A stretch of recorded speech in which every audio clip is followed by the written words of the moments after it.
All right. So East Asia. Let's see. I showed you a lot about kind of like ancient history last time. Showed you some of the Great Wall, some of that kind of thing. Uh, this area has. Well, when we talk about colonial history, there's lots of the same stuff that we've been talking about lots of other places, right? Lots of European powers came in, but it's a different scenario than other places that we looked at because this region had industrialized. They had industrialized hundreds of years ago by the time colonials started coming in here. And whereas in the rest of the world, colonial powers were seeking raw resources to manufacture their own goods because it's the end process of making those goods that is where all the money's made, right? Well, when the Europeans came over into Asia, people were already making very valuable goods, in fact, often making them higher quality than they could make back at home. So what the Europeans wanted to do then, they wanted to be able to get those things for relatively cheap and control the access of those products back in Europe so they could be the ones, it's usually that final stage of sale that the big money's made on whatever products, right? During this period of time, as well, China wasn't very keen to have a lot of trade with Europe, and European powers kind of forced that to happen. Japan was more interested in trade after a while. There was a while that Japan had cut themselves off from the rest of the world until the 1800s. And then the main reason Japan kind of connected with the rest of the world is because they really wanted to modernize their military. They wanted to have a military that was like high tech, ready to go, and through contact with the rest of the world is how they made that happen.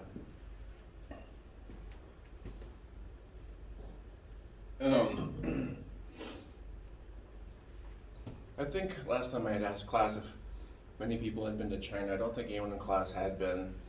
But if you go to China, especially a lot of these cities that had been kind of like outposts of trade, the architecture and whatnot, very similar to what you'll see on the streets in Europe. And a lot of these, a lot of places, if a country kind of takes over an area, like when China retook these areas, they didn't tear down a bunch of the old European stuff.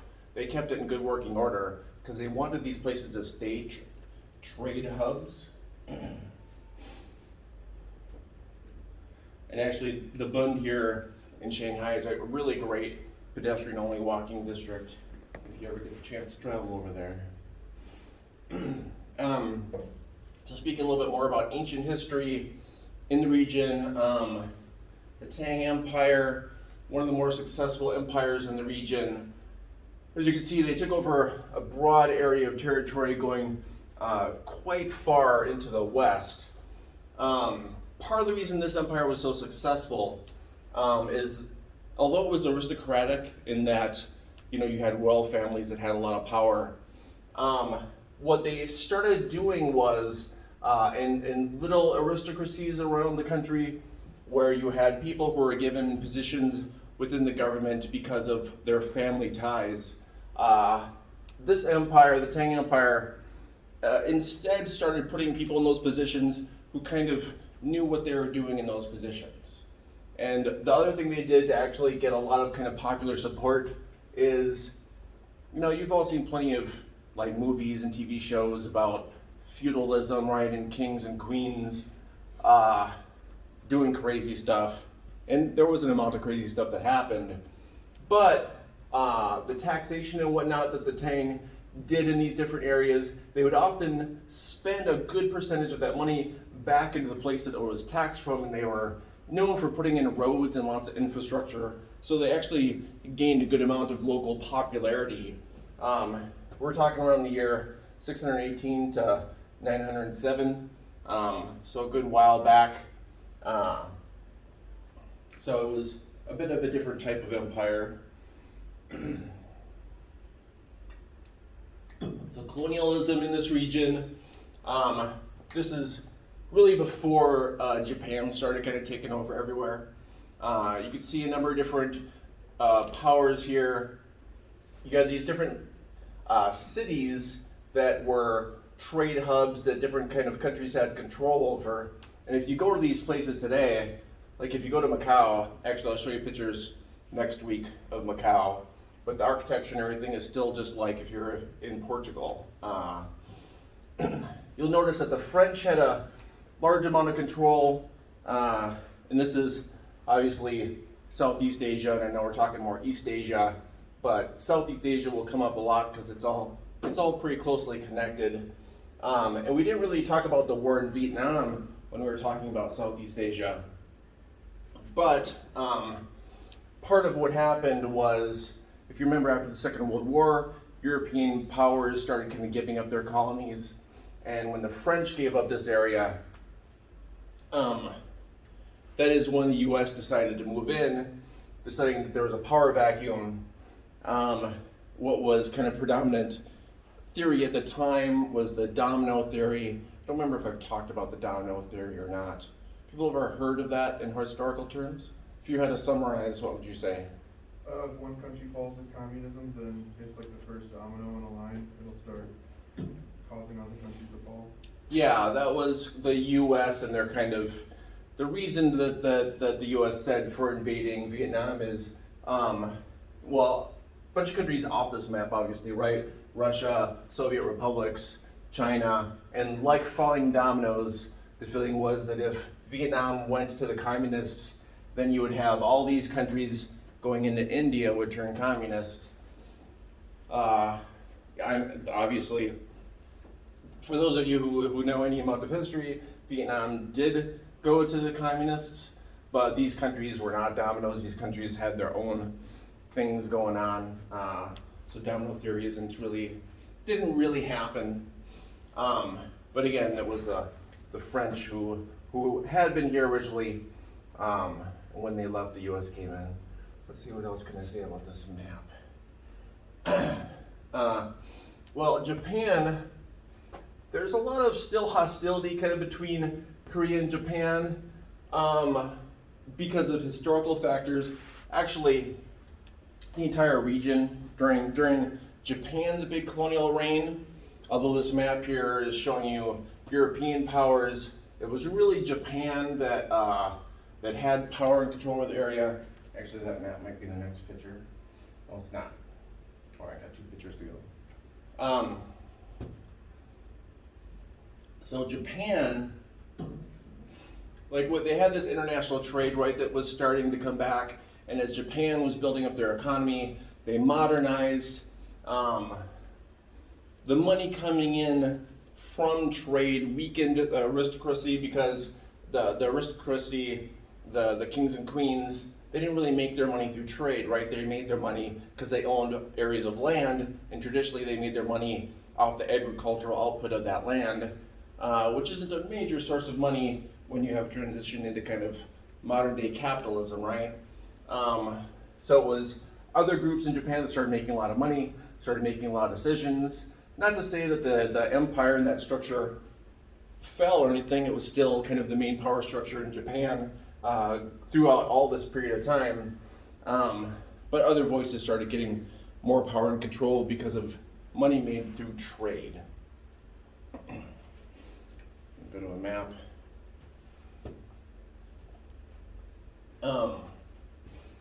And I don't know if any of you are World War II buffs at all, maybe, or seen movies. There's lots of stories and movies about the Japanese during their colonial era. And again, as you can see, they had far more influence as one country than the different European powers had in this area, and for a larger amount of time. You can see the area eventually that they had under their control was not just most of East Asia with kind of all the important cities of China, but also most of Southeast Asia as well.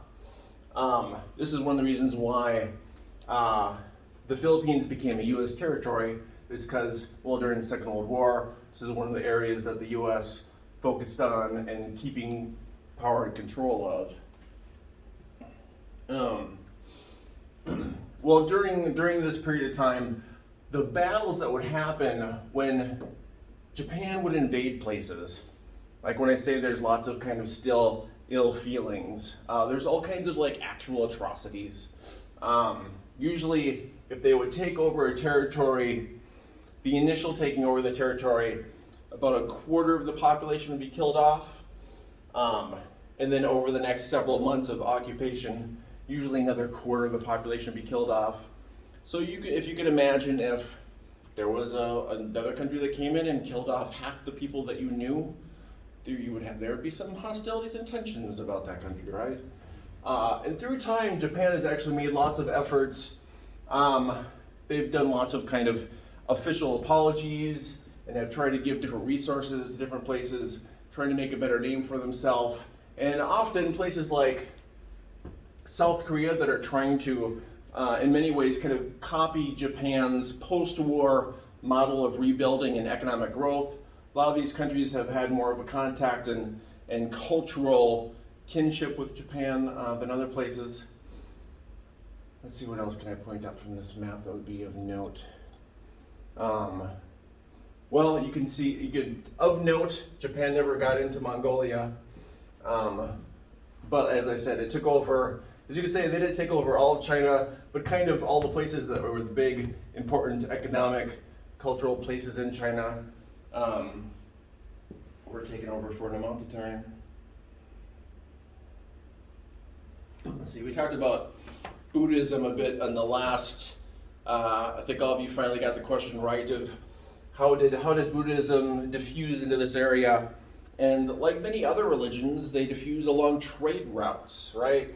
You have people coming through with trade, and they will bring their various holy books. And people will often see when people come through with trade, they'll see that they're wealthy people who have lots of resources, and often that will cause interest in the local religions that people are bringing through. One of the other interesting things actually about Buddhism in this region, it's one of the many religions that does not have a large presence where it originated. It has a much larger presence elsewhere. It's kind of funny, but that happens a lot with religions where the place that they're from it falls out of favor, but it falls into more favor in other places. Let's see, anything else of this? The other thing about Buddhism in this region, because it's a very large region, right, with a lot of different cultures and languages and norms. Very often, as religions diffuse, they will take on elements in new areas that they are in. So you could have one religion that seems like it should be kind of one monolithic thing, but there will be all kinds of different versions of it because it will mix up with other different religions.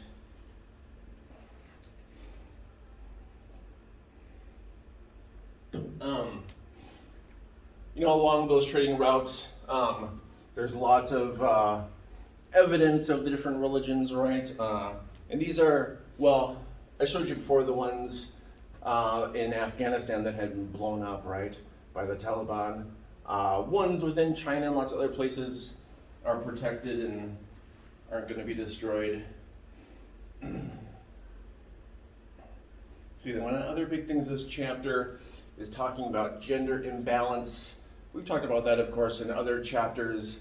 We're talking about sex ratio, right? Without human intervention, you can see that slightly more boys are born than girls, right? Without human intervention. But with human intervention, these numbers get skewed, right? And when we looked at India, for example, there were things like a dowry that influence what gender people want to have or not have.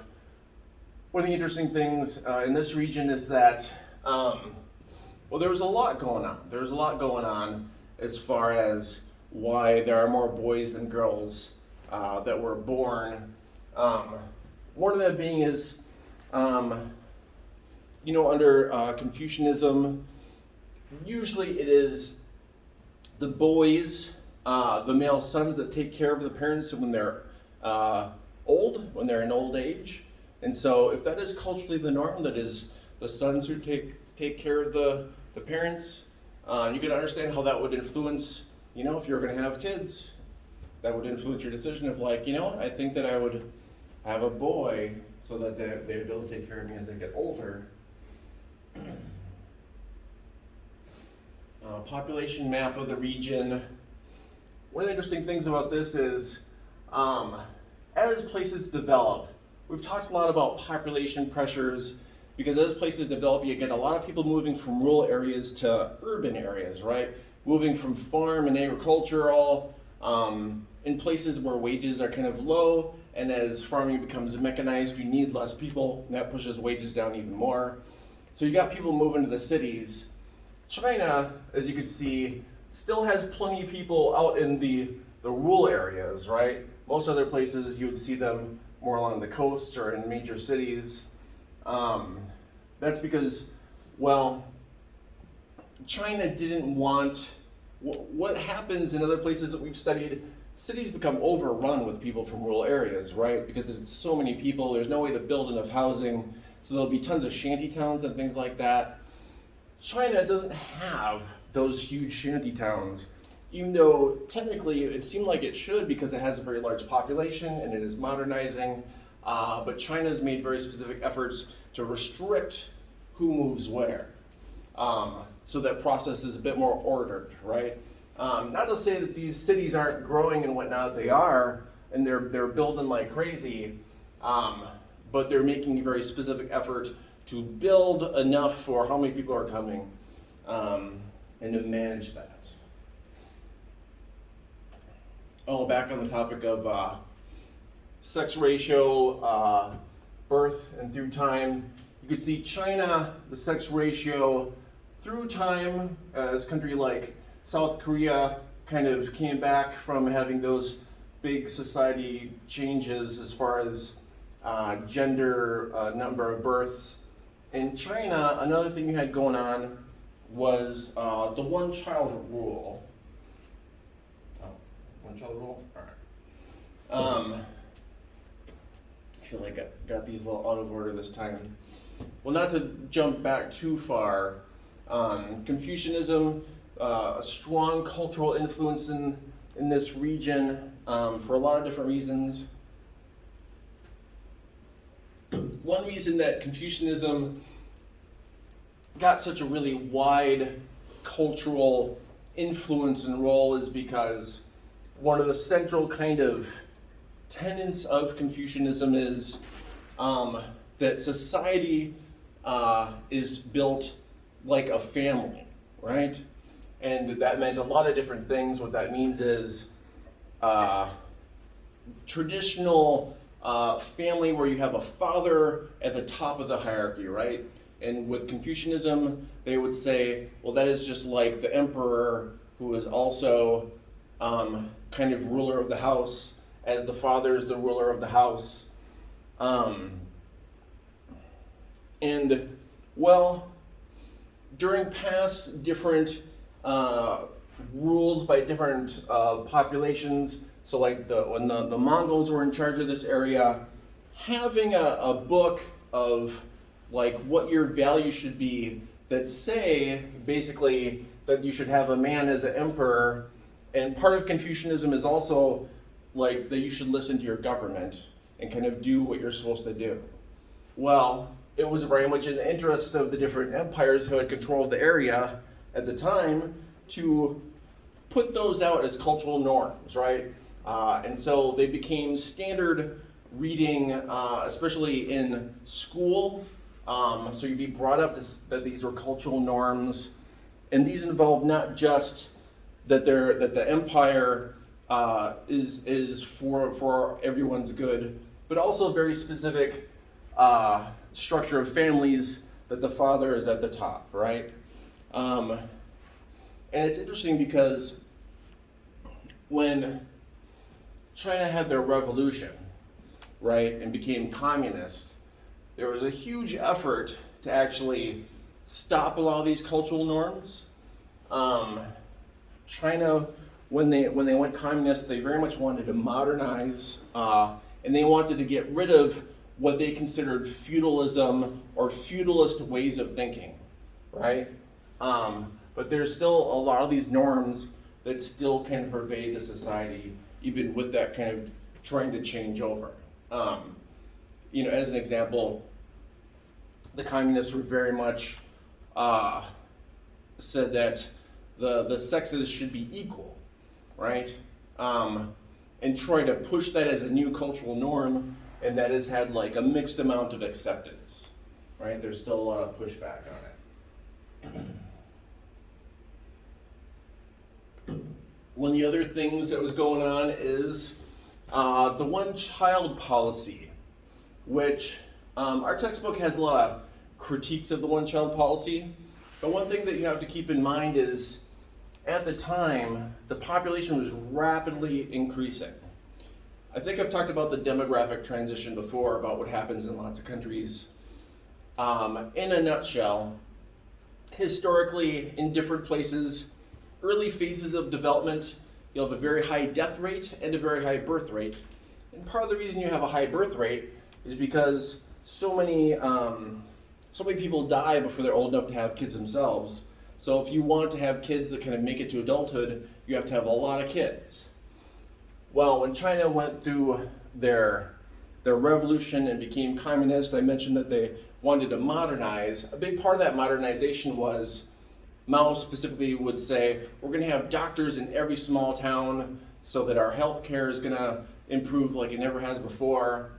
And they did do that. And the death rate of children declined very quickly. And it was one of those things where it wasn't difficult to kind of add up, well, okay, if the children are all living to adulthood and a norm is these large families, it seemed like it wouldn't be too long before the population would be kind of unsustainable. So they put in place a one-child policy, and there's lots of caveats and ways to get around it. If you're one of China's 55 minority groups, you could have 2 kids. Couples in rural areas who had a daughter first could have 2 children, but you could see how that would really skew the gender dynamics already, right? The one-child policy already in just that step alone, starting to change the number of boys versus girls. Let's see, what else would I point out about this? When it comes to the penalties and whatnot, people, it was tax rates, benefits, things like trying to get a better apartment, things like that. If you broke these rules, things would be more difficult for you, basically. That's how it was enforced.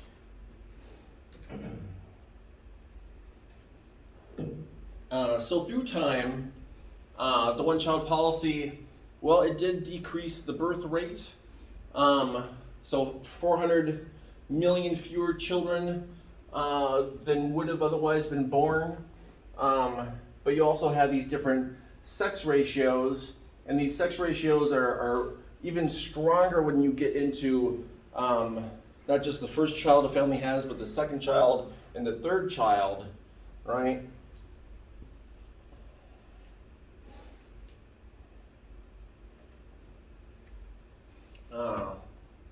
Child sex ratio by province. These areas here are a little less developed than, say, coastal areas, but are in general more developed than further inland, where you have almost normal sex ratio start happening the further west you go, right? But these are also culturally very different, right? This area here, largely Islamic, right? So when you see on the news about how there's persecution of Islamic populations, that's usually actually this area here and some of this area. And this here, Tibet, again, very culturally different place, religiously different place.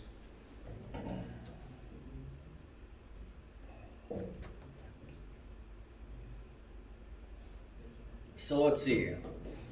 Oh, a thing I forgot to mention on the last slide is that I've forgotten what it was. I was going to actually go back to the last slide here. Oh, that's right. Okay.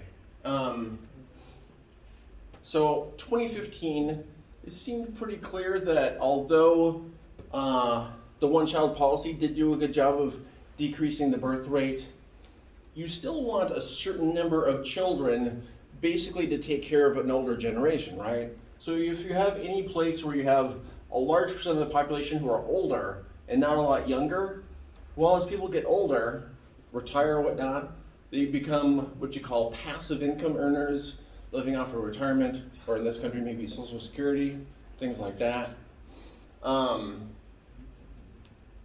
Well, other countries such as South Korea and Japan had started having problems encouraging people to have. I'm sorry, are you guys talking? Are you guys talking? Yeah. All right. It's a little distracting. All right. What was I saying?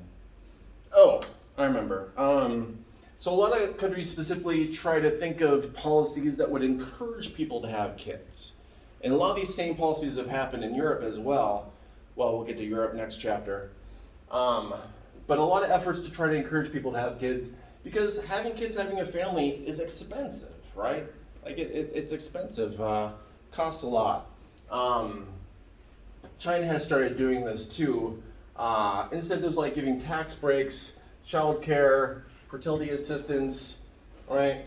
And usually countries that did this type of thing, their gender imbalance also became more normal, right? So some population pyramids here, right? So South Korea 2020, again, you see a large generation here who are like middle-aged, and then a lot less this age, right? So what you have through time then is you have smaller population who are taking care of a larger population, right? China saw itself kind of having a similar thing, not quite as extreme, but a similar kind of problem. So that's why they started having these policies to encourage people to have kids. Now, places like the United States, we also in general have lower number of average kids that a family has, but we have something that these countries do not have that much of, which is immigration. All the countries that we're talking about in East Asia just don't have a lot of immigration. And not having immigration can kind of slow down your economy, especially if you're not having young people from within your population. Japan has specifically done a lot of policies to try to encourage people to have kids. And Japan has reached out to some places to try to get immigration to increase, but it has only reached out to places that have Japanese descendants who immigrated out of the country, right? So it's reached out to, for example, to Peru that has a Japanese minority, has reached out to say, hey, why don't you move back to Japan, because we need young people. And these have not been very successful.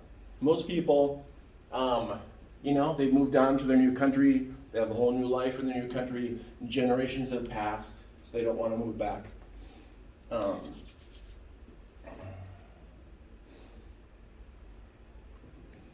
as I was saying, Japan, first country in the world with a declining population, right? When we talk about development of lots of different trends, Japan is always kind of ahead of the other places as far as trends that the rest would eventually see.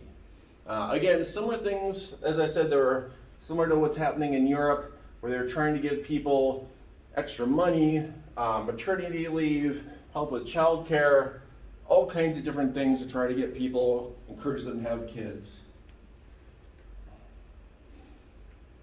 Right, so Japan 2020, again, you can see smaller generation. You have a large number of people who are, well into the retirement age phase, right?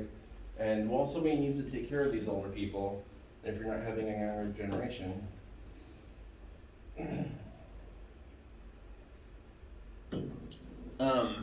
So let's see. When it comes to development, China, when they reopened to the world, their economy really started growing.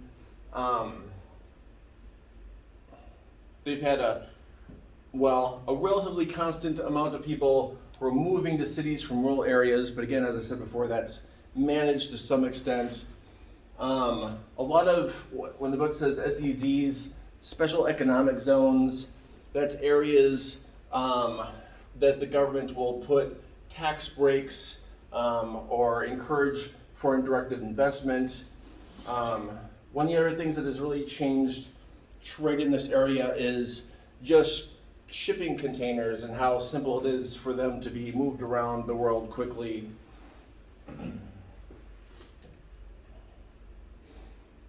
So manufacturing in China, you can see some of the areas that are the main hubs. As I mentioned before, often these are, well, the center of these will have been the cities that were main trading partners with different European powers. But what China would do is those cities themselves would have special rules to encourage their economies, and China would create kind of zones around them and then larger zones around them and kind of expand them out. And now they've reached some kind of large spheres of influence. So commodity chain, a term that we've actually used a lot, but this is the chapter that they decide to like really talk about it, right? Steps in the production of a good from its design and raw materials to its production, marketing, and distribution. So when we're looking at commodity chains, that's usually where we're looking at basically who's making money, who's making a living wage. Is there any area in the commodity chain where someone is kind of basically being ripped off and kind of taking out their resources? Global sourcing, another term that we used before, specifically in India, expertise in helping a business determine where and how to produce a good, as well as efficient coordination of production and delivery of goods. In India, we're looking at a lot of people who are working in high tech. India focused on education of people, and when they started outsourcing, it was a lot of jobs. The classic one being, customer service, phone help, right? And that started a lot of places to do other types of outsourcing. In a similar case, China, well, they put in a lot of infrastructure and they put a lot of money toward industrialization and having resources. And so they've also done a similar thing where they've become experts on global sourcing. And this has actually helped a lot of countries that are kind of in the periphery around China. China has kind of moved on to them as they have also industrialized and become outsourcing of China itself. Well, let's see. I don't think I want to get too much into the post-communist discussion yet. So let me have y'all work on some questions. I think, let's see here, rather than come out and do cards, it's going to have you self-select. Let's see. Yeah. Does this work? Let's see, how about groups 3 to 5 people per group? Just these 3 questions. And then we'll call it a day. Feel free to move around if you're on an island all by yourself.